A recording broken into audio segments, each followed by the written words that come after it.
Praise the Lord everyone. आत्मा की आवाज में आप सभी का स्वागत है, जिसमें हम मिलकर करते हैं प्रतिदिन सुबह प्रभु के वचन का मनन और चिंतन।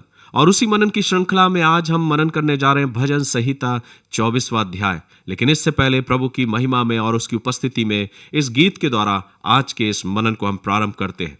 देखो देखो कोई आ रहा है, कैसा जलवा मसीह आ रहा है। आंखें अपनी उठाकर तो देखो, कैसे शान से मसीह आ रहा है। देखो देखो कोई आ रहा है, कैसा जलवा मसीह आ रहा है। आंखें अपनी उठाकर तो देखो, कैसे शान से मसीह आ रहा है। वो भी कैसी सवारी है देखो, आसमां की बेदारी तो देखो।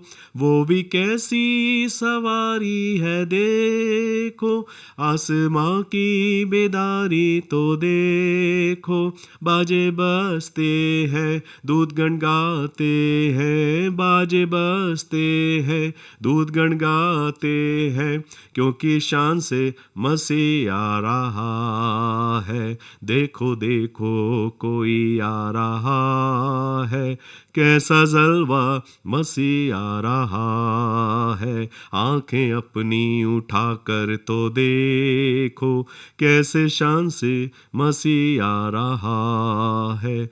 मेरे प्रियो, बहुत ही खूबसूरत ये गीत है। जब इस गीत को हम गाते हैं, गुनगुनाते हैं, तो हम उस आने वाले प्रभु की बाट को जोते हैं, जो मेरा और आपका प्रभु है और जिसने अपने वायदे को किया है कि मैं बहुत जल्द आने वाला हूं। आइए उसी विश्वास के साथ आज हम इस पवित्र दिन में होके प्रभु के पवित्र वचन से भजन 24वें अध्याय की ओर आपके और मेरे ध्यान को मैं केंद्रित कराता हूं। और मैं प्रार्थना करता हूं कि मैं नहीं, मेरे होठों के बोल और मेरे मन के विचार नहीं, पर परमेश्वर की आत्मा की आवाज को आज हम सुनने पाएं।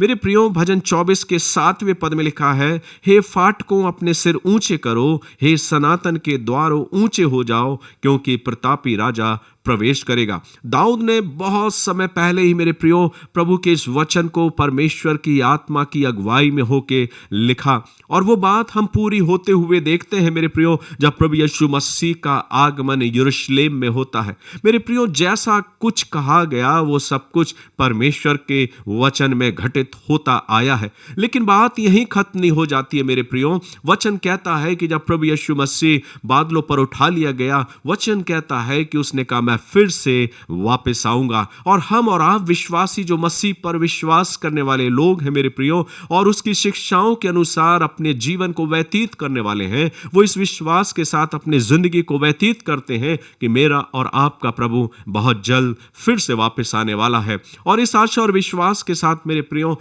हम अपने जीवन को व्यतीत करते हैं। दाऊद जब अपने इस भजन को लिखता है तो भजन 24 में वो उस दूसरे भाग को भी प्रदर्शित करता है कि अक्सर हम और आप अपने जीवन में अपने पास अर्जित की हुई या हमारे पास उपलब्ध रहने वाली हर एक संपत्ति को और हर एक संसाधनों को हम अपना अधिकार या अपनी संपत्ति मान बैठे हैं।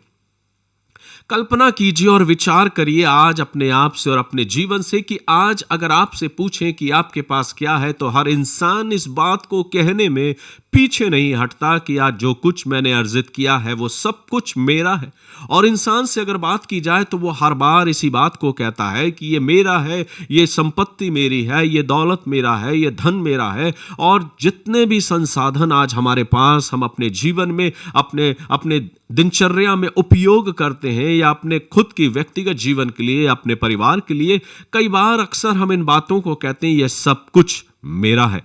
लेकिन मेरे प्रियो, जब हम परमेश्वर के वचन में जाते हैं और परमेश्वर के वचन के अनुसार अपने जीवन का आकलन करते हैं और हम सोचते हैं कि अभी तक तो मैं ये सोचता था कि ये सब कुछ मेरा है, लेकिन हकीकत तो ये है कि कुछ भी मेरा अपना नहीं है। इसलिए आज मुझे और आपको स्मरण करना है मेरे प्रियो कि हम और आप इस संसार में किसी भी चीज के स्वामी नहीं है। फिर चाहे वो मेरा जीवन हो, मेरी सांसें हो, मेरा शरीर हो, मेरा घर और गृहस्थी हो, चाहे मेरी संपत्ति ही भी क्यों ना हो, चाहे धन और दौलत ही क्यों ना हो, चाहे मेरे और आपके संसाधन ही क्यों ना हो, जो आज मैंने अपने जीवन के लिए इतनी सारी भौतिक वस्तुओं को सजो कर रखा है, इनमें सब कुछ में कुछ भी मेरा नहीं है। आप कहेंगे कि आप ये ऐसी कैसी बात कर रहे हैं, लेकिन हकीकत और सच्चाई यही है। परमेश्वर का वचन कहता है 24वें अध्याय के पहले पद में, पृथ्वी और जो कुछ उसमें है यहोवा ही का है, जगत और उसमें निवास करने वाले भी। मेरे प्रियो, हम स्वयं, ये शरीर, ये जीवन, ये धड़कन, ये सांसें,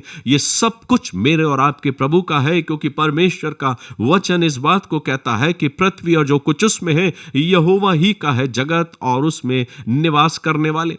ये वचन मुझे इस ओर इशारा करता है मेरे प्रियो कि हम और आप अपने जीवन में कई बार इस धोखे में और इस गफलत में रहते हैं कि सब कुछ मेरा है, लेकिन हकीकत तो यह है कि जब परमेश्वर का आत्मा मुझसे और आपसे बात करता है और जब हम परमेश्वर के आत्मा के साथ आपस में बैठ के जब संगति करते हैं और उन बातों को देखते हैं, तो समझ में ये आता है कि जो कुछ मैं अपना सोच बैठा था, मेरा कुछ भी अपना नहीं। स्मरण कीजिए मेरे प्रियो कि हम कई बार अपने जीवन में न जाने कितनी बार बहुत सारी चीजों को जो शायद हमारी अपनी है ही नहीं, कई बार हम उसे अपना समझ बैठते हैं, लेकिन हकीकत और सच्चाई तो यह है कि यह जीवन, ये सांसें और ये धड़कन और ये शरीर भी आज मेरा अपना नहीं, ये सब कुछ परमेश्वर का है। ये वचन मुझे और आपको स्मरण दिलाता है कि हम किसी भी चीज के स्वामी नहीं हैं। अक्सर हम लिख देते हैं अपने हर एक उन चीजों पर जो हमारी संपत्ति, हम लिख देते हैं कि यह संपत्ति मुख्य व्यक्ति की द्वारा निर्धारित की गई है, या यह संपत्ति का स्वामी सो एंड सो व्यक्ति है। कई जगह हम ऐसे लेख को लिखा हुआ या ऐसे स्थान में ऐसी चीजों को, तकितों को लिखा हुआ हम पढ़ते हैं और देखते हैं कि जब लिखा जाता है कि इस भूखंड का स्वामी मुख्य व्यक्ति है, लेकिन हकीकत तो यह है कि मेरे प्रियो, वास्तविकता यह है कि हम किसी भी चीज के स्वामी नहीं इस संसार में। और जब हम परमेश्वर के आत्मा में होके बैठते हैं तो प्रभु का आत्मा मुझे और आपको यह सिखाता है कि हकीकत तो यह है कि हम किसी भी चीज के स्वामी नहीं, हम केवल संभालने वाले हैं। प्रभु ने एक नियत समय तक मुझे और आपको कुछ चीजों को संभालने का सौभाग्य दिया है, और उस चीजों को हम किस रीति से संभाल रहे हैं ये मेरे और आपके विचारों पर निर्भर करती है। कई बार हम सोचने लगते हैं कि अब जो कुछ मुझे सौंपा गया है मैं तो उसका मालिक बन गया हूं, लेकिन हकीकत और सच्चाई ऐसा कुछ भी नहीं। इसलिए आवश्यक है कि इस वचन के अनुसार हम अपने जीवन को जांचें कि हम स्वामी नहीं, स्वामी तो एक ही है जो मेरा और आपका प्रभु है। हमें और आपने आपको उसने संभालने के लिए ये अवसर दिया है, ये मौका दिया है। इसलिए आइए हम अपने जीवन से एक सच्चाई के साथ, हकीकत के साथ, विश्वास योग्यता के साथ उसकी दी हुई उन चीजों को संभालें और अपने हर एक बातों में ईमानदार रहें। परमेश्वर का वचन आगे कहता है, यहोवा के पर्वत पर कौन चढ़ सकता है और उसके पवित्र स्थान में कौन खड़ा हो सकता है। मेरे प्रियो, अक्सर ये प्रश्न हमारी और आपकी जिंदगी में आता है। जो वचन है वो मेरे और आपके जीवन से प्रश्न करता है और मुझे और आपको आत्मनिरीक्षण करने के लिए करीब बुलाता है। और वो कहता कि परमेश्वर के निकट जाना कोई धार्मिक अनुष्ठान या रस्म को करना नहीं कि हम अपने उस धार्मिक वस्त्रों को धारण करके प्रभु के भवन में चले गए और हम सोचने लगे कि हम बहुत धार्मिक है। लेकिन वचन कहता है, ये प्रश्न जो हर एक इंसान से परमेश्वर का आत्मा पूछता है कि यहोवा के पर्वत पर कौन चढ़ सकता, अर्थात परमेश्वर की पवित्र उपस्थिति में कौन जा सकता और उसके पवित्र स्थान में कौन खड़ा हो सकता है। वचन कहता है, जिसके काम निर्दोष और हृदय शुद्ध है।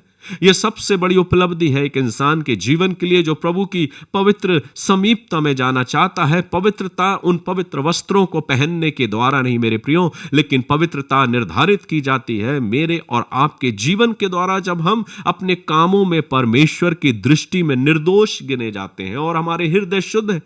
जिसने अपने मन को व्यर्थ बातों की ओर नहीं लगाया और न कपट से शपथ खाई। परमेश्वर का वचन यह कहना चाहता है कि मैं और आप अपने जीवन का आत्मनिरीक्षण करें। कहीं हम धोखे में तो नहीं कि हम ये सोचते हैं कि हम बहुत धर्मी हैं क्योंकि हम धार्मिकता का चोला ओढ़े हुए हैं, धार्मिकता के वस्त्रों को हमने निर्धारण किया हुआ है, धारण किया है, या हम अपने जीवन में उस धार्मिकता के कामों को कर रहे हैं, या हमें धार्मिक कार्यों के लिए निर्धारित किया गया है, उपलब्धि दी गई है, पद पर हमें बैठाला गया है, तो हमसे बढ़कर और कोई धर्मी मनुष्य ही नहीं, हम ही परमेश्वर के करीब जाने के लिए निर्धारित किए गए हैं।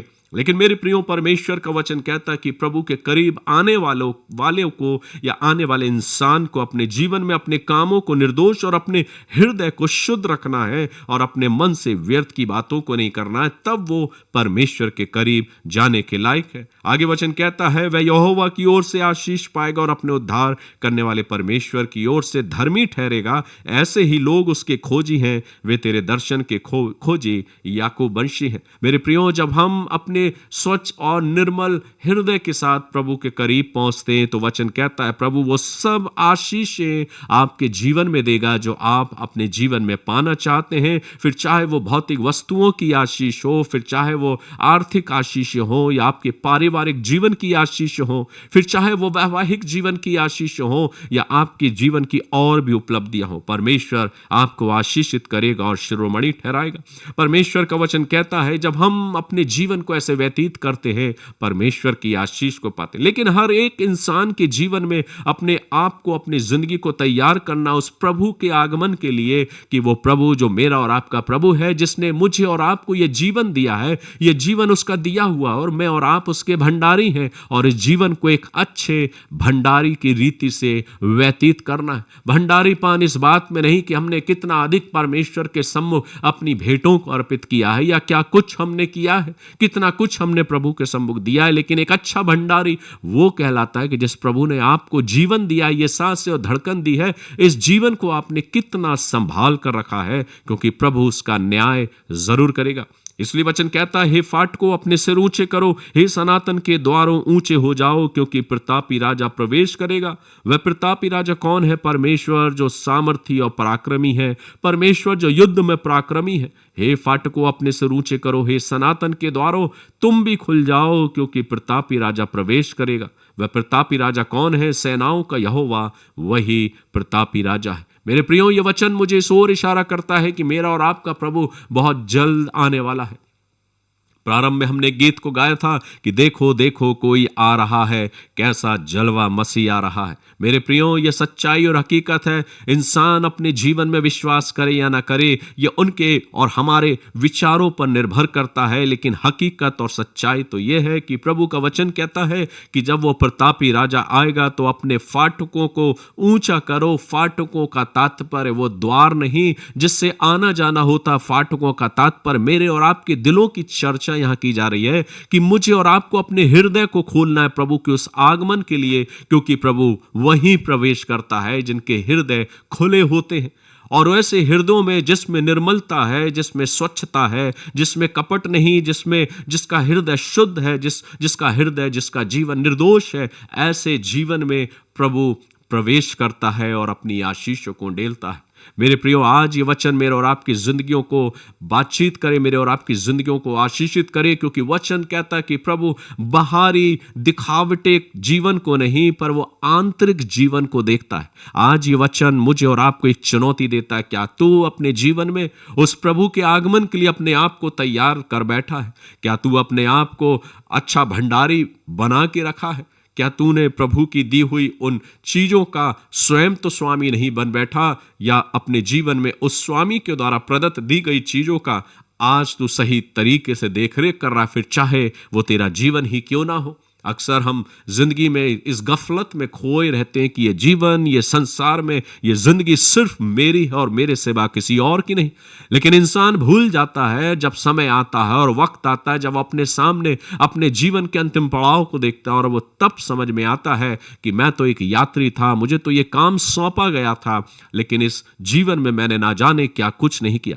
अगर आज हम अपने जीवन में परमेश्वर के इस वचन का मनन करते हैं तो इस बात को देखते हैं, जो पहला वचन मुझसे कहता, पृथ्वी और जो कुछ उसमें है यहोवा ही का है, जगत और उसमें निवास करने वाले भी। आज इस वचन के साथ अपने जीवन से बातचीत करें कि प्रभु मेरा तो कुछ भी नहीं, अब तक मैं धोखे में था, इस गफलत में था कि सब कुछ मेरा है। आज दुनिया इसी चीजों में पागल है कि सब कुछ मेरा है, मैं ही स्वामी हूं, मैं ही अधिकार रखता हूं। लेकिन हकीकत तो यह है कि एक समय आता है, एक वक्त आता है जब ये समझने में देरी नहीं लगती, जब ये समझते हैं कि मैं तो अब तक धोखे में था, जिसे अपना सोच रहा था, हकीकत में वो मेरा अपना नहीं था। यहां तक कि ये सांसें, ये जीवन, ये धड़कन भी सब कुछ मेरे परमेश्वर का। तो क्यों ना आइए हम अपने जीवन से परमेश्वर का धन्यवाद करें, उसकी आराधना और स्तुति करें जिसने मुझे और आपको ये जीवन दिया है।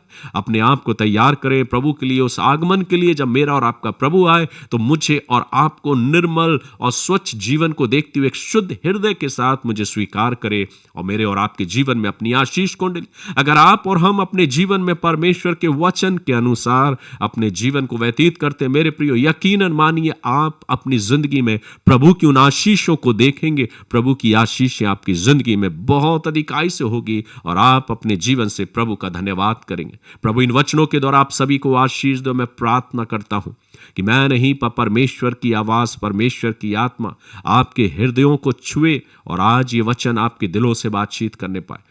हम में से हर एक जुड़ने वालों के लिए मैं दुआ करता हूं कि प्रभु का अनुग्रह आपके जीवनों में बहुत अधिकाई का होने पाए। आइए हम अपने सुरों को अपने पवित्र पिता परमेश्वर के सम्मुख सिजदा करते हुए, झुकाते हुए, उसके नाम को धन्यवाद देते हुए प्रार्थना करें। सर्व सामर्थी पिता परमेश्वर, बड़ी नम्रता और दीनता के साथ हम तेरे करीब आते हैं, धन्यवाद देते हैं प्रभु। ये जीवन और जीवन का सब कुछ देने वाला तू ही है प्रभु, हमारा अपना कुछ भी नहीं। इस संसार में पिता परमेश्वर जो कुछ भी है वो सब कुछ तेरा है। अब तक हम धोखे में थे और इस बात को सोचते थे कि सब कुछ मेरा है, लेकिन पिता तेरा वचन मुझसे बातचीत किया कि हमारा अपना कुछ भी नहीं, ये तो तेरा रहम और करम, तेरी दया और करुणा है प्रभु। तेरा फजल है कि तूने हम पर अपनी करुणा और दृष्टि को और अपने रहम को बनाकर रखा है, कि तूने अपना रहम और अपनी उस आशीष को और अपनी दया को प्रकट किया कि ये जीवन तूने मुझे दिया, इन सांसों के लिए, इन धड़कनों के लिए, और पिता परमेश्वर इस जीवन को चलाने के लिए जो कुछ भी जरूरी चीजें हैं प्रभु, वो सब तूने उपलब्ध कराई। इसके लिए हम तेरा धन्यवाद करते। प्रभु हम अपने जीवन में इस बात को कदापि ये ना सोचे कि सब कुछ मेरा है।